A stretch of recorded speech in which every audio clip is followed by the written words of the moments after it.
Everyone, I am Dr. Hetal Limbani, pain and spine specialist. So today we will talk about what is endoscopic. મણકાની દૂરબીન વડે સારવાર શું છે?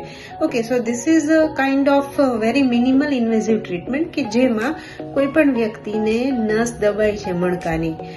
તો આવી કન્ડિશનમાં 5 મિનિટ ચલાતું નથી કે ઊભું નથી રહેવાતું, જેને સિવિયર લંબર કેનાલ સ્ટીનોસિસ કહેવાય, એટલે કે ખૂબ જ નસનું દબાણ હોય ત્યારે એક સામાન્ય કી હોલ નાના કાણા મારફત એક દૂરબીન જ્યાં નસ દબાય છે ત્યાં ઉતારી જે ગાદીનો કટકો જે નસ પર દબાણ કરે છે, એટલે કે જે ડિસ્કબલ છે એ કટકાને રિમૂવ કરી દઈએ છીએ, એટલે કે કાપી નાખીએ છીએ. એટલે સિમ્પલ દૂરબીન ઉતારી જે ગાદીની તકલીફ છે તે ગાદીનો કટકો કાપી લઈએ છીએ. આ ટ્રીટમેન્ટને એન્ડોસ્કોપી એટલે દૂરબીન વડે થતી સારવાર કહેવામાં આવે છે.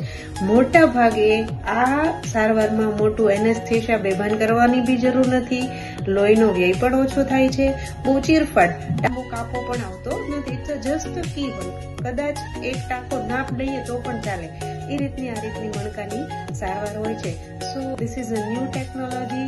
સો if you are suffering from back pain, please